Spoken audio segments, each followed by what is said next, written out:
Hello guys, Greg back with another video. So today I'm doing another haul or recent acquisitions video. These are all bottles that I've bought probably in about the last 6 to 8 weeks, something like that. And I've got 13 new bottles to show you, so I'm going to dive straight into it. This one here doesn't need any introduction, an absolute masterpiece this one. This is from Tom Ford's Private Blend. This is Tuscan Leather. So this one's raspberry, suede, saffron and most of all leather. Very expensive one. There are cheaper options to this one, of which I'm going to speak about next, but this one is phenomenal, there's no doubt. But the one that I've bought that I'm going to show you next I like even more, so I'm actually going to sell this one even though I've only just bought it. So that's number one, Tuscan Leather, and the one that's replaced it in my collection is the one that featured in my most recent review, and this one is called La Ukhawam by the House of Rasazi. So if you want some more detail on this one, then I'll leave a link below to the video that I did, but obviously it's very similar to Tuscan Leather. In fact, it's the closest comparison I've found, and there are a lot out there currently that smell very similar, but this is the closest, and for me it's actually just a little bit better. So that is La Ukhawam. As I say, I'll leave a link for my video. Now, because I was so taken by that fragrance and the house, I decided to buy its brother. This one is called La Ukhawam Tobacco Blaze. Now, I haven't really dug into this one much yet. In fact, I've only sprayed it once. But first impressions, it's good, but not great. Shouldn't be called Tobacco Blaze. Now, that gives the impression of being a really sort of tobacco-dominated fragrance, and this isn't for me. But when I get into it a bit more, maybe I'll change my view on what I get from this and also how much I like it. So I'm going to stick with it. But that is La Ukhawam Tobacco Blaze. Next one up, this one's taken me well over a year to buy. I've had 3 samples of this. Deciding whether to buy it, and finally decided I have to have it in my collection. And this one is Frederic Malle's Musk Ravageur. Very well known fragrance again in the fragrance community. Lots of vanilla, spices and of course musk in here. The note that makes this love or hate for a lot of people is clove. I actually love the clove note in here. This does develop a lot, this fragrance. It's like wearing 2 fragrances between the start and the end, and the dry down on this is absolutely fantastic.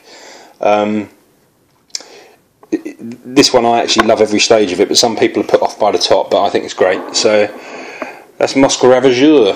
Next one. This one was basically an opportunist buy because I wasn't looking for it, but I saw it at a great price and thought I've got to get it. It's Jour Homme Intense silver collar vintage version. This is actually a 2008 bottle, and I got this at such a good price that I decided to buy it. I can't really add anything to what's already been said about this fragrance. There's tons of review, but in my opinion, this and its brother Dior Homme, which I like even better than this one, are 2 of the best fragrances, niche designer or otherwise, ever created in terms of smell. Absolutely amazing, and that's my scent of the day, that one today as well.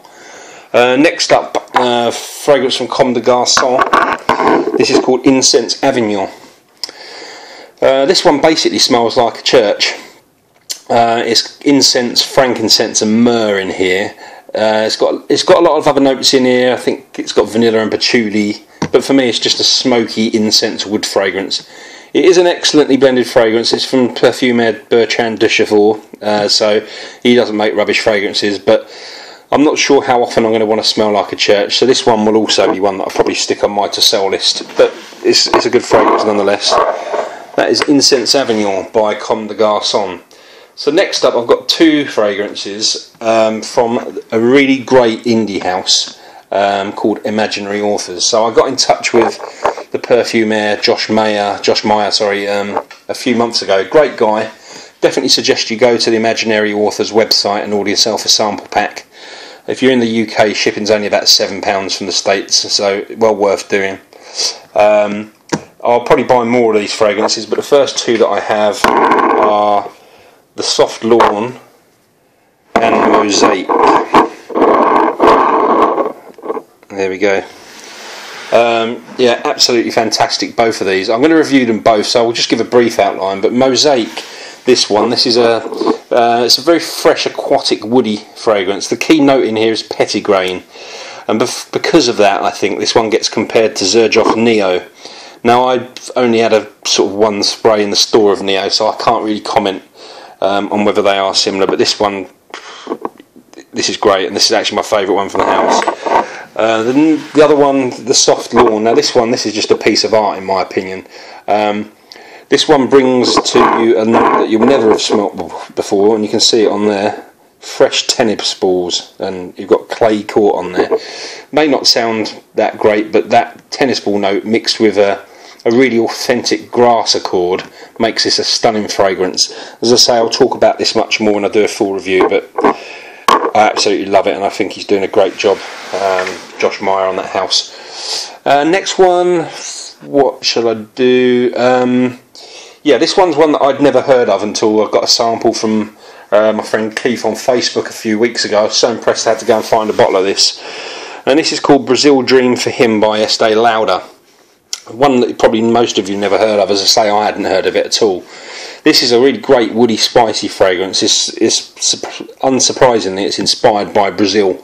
But the spices in here are quite light and fresh and uplifting. It's got coriander in here, cinnamon, it's got nutmeg or oregano, or oregano as you would call it in the States, and pepper, and that's all on top of the Rhodian leather.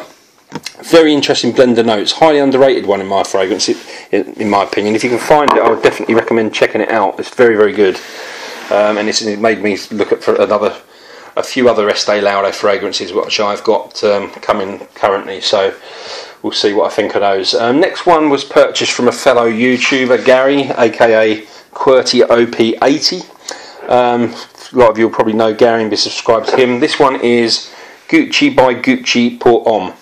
About 40ml left in here, I guess, which is just the amount I wanted of this. Didn't really want a full bottle, but this one does have some serious performance problems, but I just love the smell of it. This is one that I love to wear when I'm working from home, or if I'm, just sort of hanging around the house. It's a woody chypre with, it's got tobacco leaf in there, cypress and violet. But as I say, very, very calm and relaxing fragrance, but unfortunately just a bit short-lived.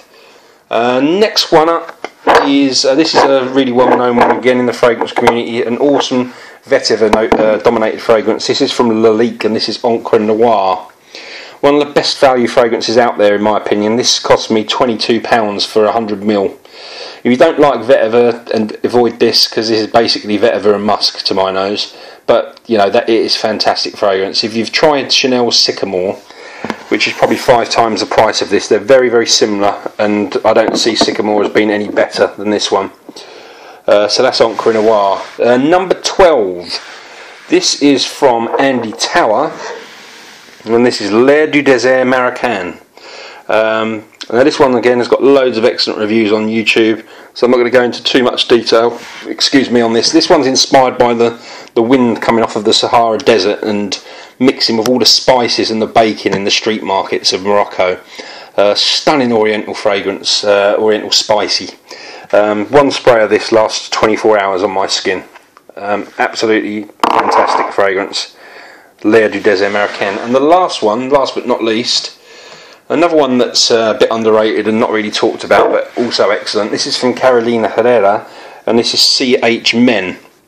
Quite hard to find now, this one. Never really appeared in retail in the UK. It's very sweet. It's not sickly sweet, but it is dominated by vanilla and sugar, and there's also leather in here. Yeah, quite hard to find now, but definitely worth getting your nose on if you want to give it a try and you can find it. So there you go, 13 new bottles, guys. That's the end of the video. Hope you enjoyed it. Please do rate, comment and subscribe, and I'll be back soon with another review. Cheers, guys.